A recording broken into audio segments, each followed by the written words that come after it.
Chó cưng ngậm dây thừng trong miệng, chậm chậm tiến về phía trước trên lớp băng mỏng. Nó muốn cứu vị tiến sĩ bị trượt chân xuống nước, nhưng tiếng băng vỡ vụn lại liên tục vang lên. Nó sợ hãi, nằm sấp tại chỗ không dám cử động. Nhưng vị tiến sĩ rơi xuống sông băng đã bắt đầu run lên, dựa vào sức lực cuối cùng để chống đỡ thân thể cứng đờ vì lạnh, bất cứ lúc nào cũng có thể rơi xuống sông băng. Chó cưng nhìn thấy cảnh này, nhiệm vụ cứu người một lần nữa chiến thắng nỗi sợ hãi cái chết, không chút do dự lại cắn dây thừng, bỏ qua sự an nguy của bản thân tiếp tục tiến về phía trước. Cuối cùng nó cũng đến bên cạnh vị tiến sĩ, chó cưng quàng dây thừng vào cổ ông ta. Sau đó vị tiến sĩ luồn dây thừng qua cánh tay, chó cưng lúc này mới yên tâm lùi lại. Sau đó chủ nhân bắt đầu chỉ huy, tất cả chó cưng cùng dùng sức, cuối cùng cũng kéo vị tiến sĩ lên khỏi sông băng. Mặc dù vị tiến sĩ được cứu sống, nhưng đã bị tê cóng toàn thân, thậm chí chân cũng bị gãy. Nhưng điều nguy hiểm hơn là một trận bão tuyết sắp ập đến. Jerry không dám chậm trễ chút nào, anh vội vàng trói vị tiến sĩ vào trên tuyết và bọc kỹ ông ấy lại. Sau đó điều chỉnh vị trí của chó cưng, buộc con chó đầu đàn Maya vào vị trí đầu tiên của đội hình. Jerry đặt hết hy vọng sống sót lên người Maya. Theo hiệu lệnh của Jerry, đàn chó dùng hết sức lực lao đi, với tất cả sức lực chạy về phía trại. Vì bị trì hoãn hành trình, bão tuyết vẫn đến sớm hơn dự kiến. Jerry đã bị lạnh đến không còn sức lực, nằm sấp trên tuyết, còn Maya cũng cảm nhận được nguy hiểm, cùng đàn chó chạy hết sức. Bởi vì nó biết chỉ cần trở về trại, chủ nhân của nó mới có thể được cứu sống. Sau một chặng đường chạy đua, cuối cùng chúng cũng đến được trại. Những người bạn đồng hành phát hiện ra đội chó trở về, vội vàng chạy ra cứu viện. Jerry xúc động khen ngợi những chú chó. Chó ngoan, chó ngoan. Cô gái Maya ngoan quá. Maya vui vẻ đáp lại chủ nhân. Sau khi được đồng đội kiểm tra, tính mạng của vị tiến sĩ rất nguy kịch, cần được đưa đi cấp cứu ngay lập tức. Hai tay của Paul cũng bị đóng băng đen xì, nếu không được điều trị kịp thời, sẽ có nguy cơ phải cắt cụt chi. Hơn nữa, bão tuyết cũng ngày càng dữ dội, họ cần phải sơ tán trở về càng sớm càng tốt. Nhưng vì máy bay không lớn lắm, nên chỉ có thể để những chú chó lại ở trại, gửi người bị thương đi rồi hãy quay lại đón chúng. Jerry không đành lòng bỏ lại những chú chó, anh muốn ở lại với lũ chó chờ máy bay.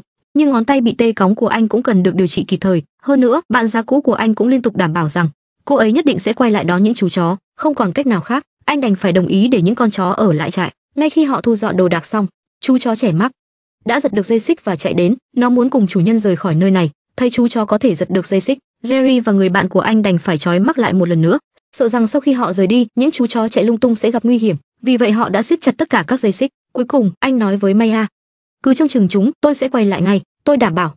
Sau khi máy bay cất cánh, những chú chó lập tức nhận ra mình bị chủ bỏ rơi, chúng sủa về phía máy bay không ngừng. Chỉ có Maya lặng lẽ nhìn theo máy bay rời đi, bởi vì nó tin chắc rằng chủ nhân của nó nhất định sẽ không bỏ rơi chúng, chắc chắn sẽ quay lại đón chúng. Nhưng điều mà nó không ngờ tới là chờ đợi này kéo dài tới 180 ngày. Jerry dựa vào cửa sổ, tâm trạng vô cùng chán nản. Anh che kín cả khuôn mặt dưới mũ để che giấu sự nhớ nhung và lo lắng của mình. 3 ngày sau, Jerry tỉnh dậy trên giường bệnh, lập tức hỏi người bạn về việc đã đón những chú chó về chưa, nhưng người bạn lại cúi đầu xuống.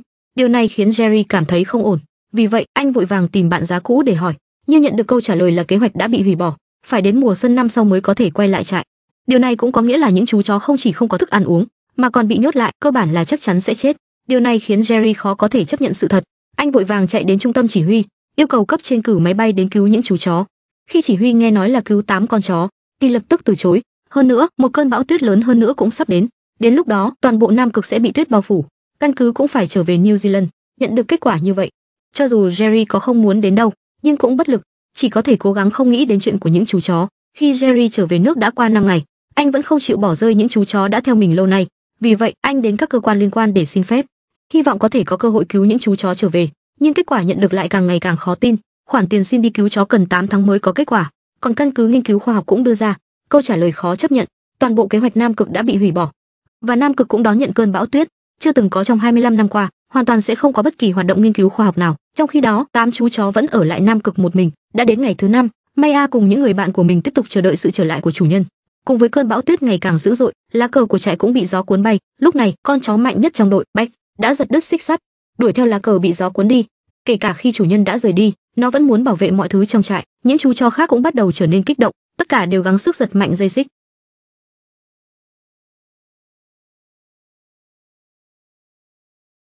Ngay cả Maya, vốn rất ngoan ngoãn, cũng giật đứt dây xích. Nhìn thấy Beck nhặt lá cờ trở lại, những chú chó khác hào hứng chạy đến, dường như đang hò reo cổ vũ cho Beck vậy. Còn con nhỏ nhất, Mike, vì quá yếu nên chỉ biết lo lắng chạy vòng tròn tại chỗ, chỉ có Jack lớn tuổi nhất nằm yên một chỗ. Nhiều ngày đói rét đã lấy đi sức lực của nó đã không còn sức để giật đứt dây xích nữa. Nhưng những chú chó đã giật đứt dây xích lại không chạy lung tung, chúng chịu đói và chờ đợi trong 15 ngày, không hề rời khỏi trại dù chỉ một bước. Cho đến một ngày nọ, một con hải âu bay đến trại, Mark nhìn thấy liền phấn chấn hẳn lên, vừa la lớn nhắc nhở các bạn, vừa dùng hết sức lực giãy khỏi dây xích, đuổi theo hải âu chạy lên phía trước. Còn những chú chó khác thấy vậy cũng vội vàng đuổi theo phía sau. Lúc này tất cả các chú chó đều đã thoát khỏi sự trói buộc, chỉ có Jack vẫn nằm im tại chỗ không nhúc nhích. Maya định giúp nó cắn đứt vòng cổ, nhưng bị Jack từ chối. Maya đành phải vỗ về thân thể Jack, muốn nó lấy lại tinh thần.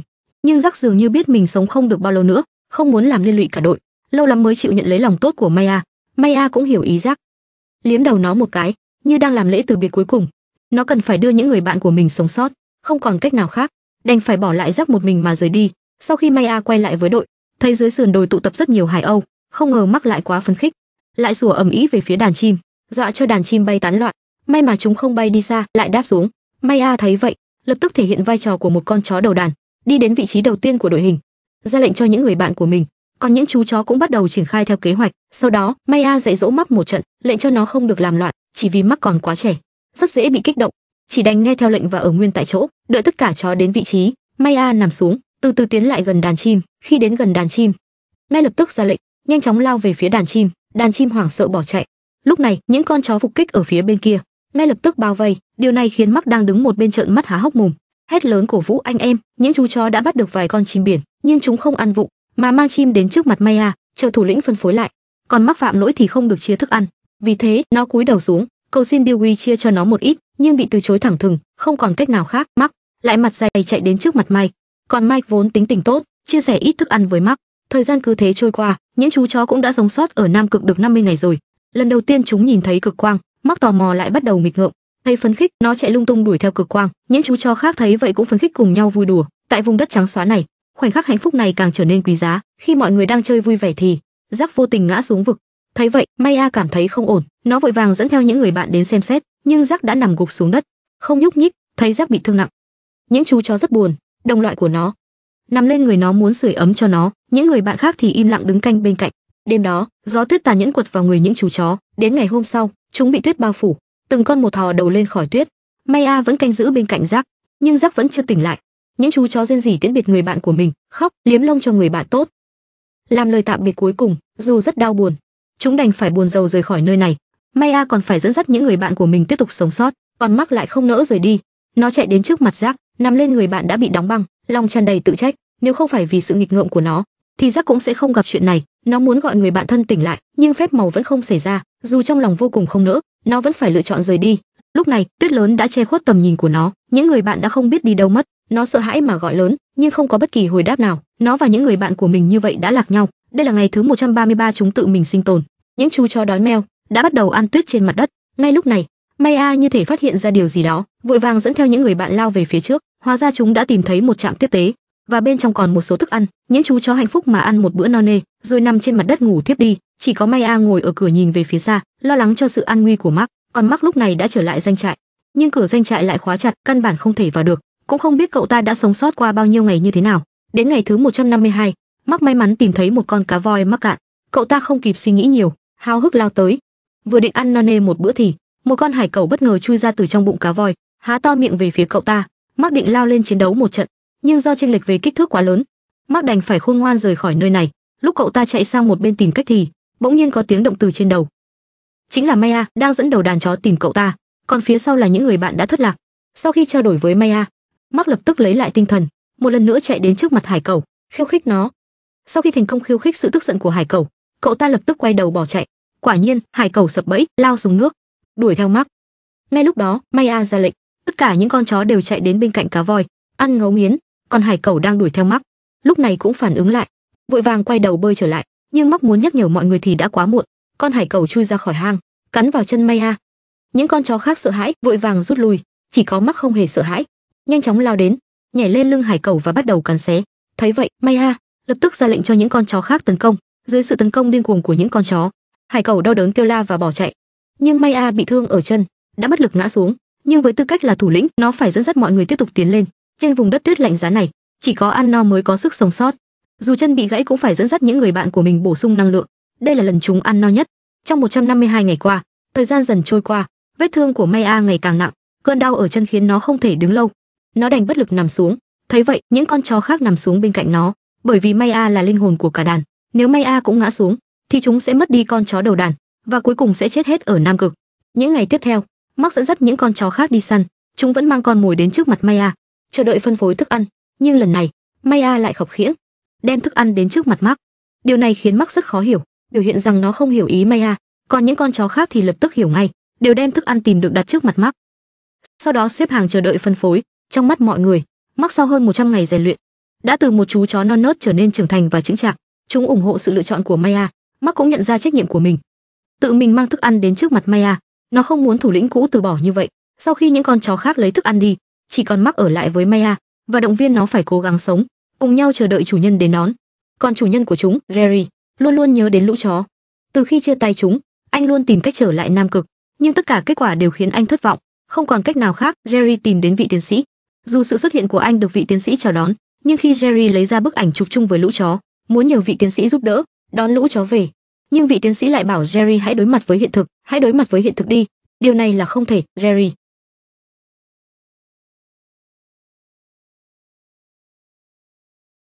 Anh phải tìm cách quên tất cả đi. Điều này khiến sự tự trách trong lòng Jerry càng lúc càng mãnh liệt. Vì vậy, anh tìm đến vị thủ lĩnh người da đỏ từng bán cho anh những chú chó và xin lỗi ông ta, nói rằng mình đã không chăm sóc tốt những chú chó. Sau khi vị thủ lĩnh kể xong câu chuyện, ông nói với Jerry, Jerry, điều quan trọng là tìm được thứ thực sự có thể giúp anh giải thoát.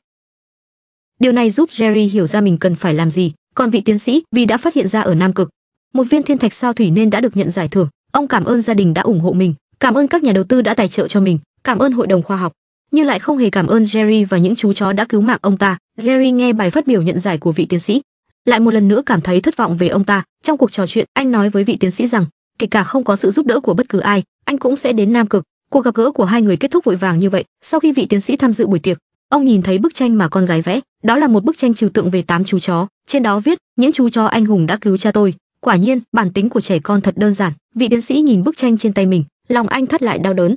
Khi Jerry đến New Zealand muốn thuê thuyền, thì không có chủ thuyền nào muốn liều lĩnh cùng anh. Khi anh đang bó tay không biết làm thế nào, thì kinh ngạc phát hiện ra bạn gái cũ cũng ở đây. Đến cùng cô ấy còn có người bạn thân thiết ngày trước. Thì ra tất cả đều là sự sắp đặt của vị tiến sĩ. Ông bị bức tranh của con mình lay động, vì thế đã lấy ra kinh phí nghiên cứu để tạo điều kiện cho chuyến đi Nam Cực này và thuê một chiếc tàu phá băng. Chiếc tàu phá băng đâm xuyên qua lớp băng dày đặc, tiến thẳng về phía doanh trại. Nhưng không ngờ khi còn hơn 100 cây số nữa, lại bị lớp băng dày hơn chặn lại, không thể nào tiến lên được nữa. Khi mọi người đang buồn rầu, lúc này người đồng nghiệp giỏi về bản đồ đã đứng ra, lập kế hoạch lại một tuyến đường mới.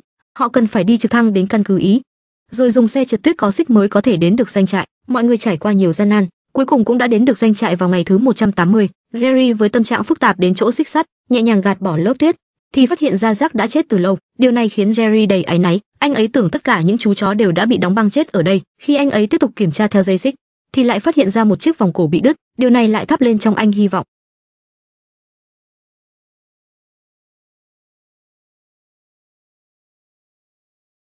Chúng đã thoát khỏi dây xích. Chúng đã thoát khỏi. Ngay lúc đó, Mark nghe thấy tiếng động ở khu trại, háo hức dẫn theo các bạn chạy đến đó. Mark, lại đây các con. Nhanh lên. Lại đây Mark.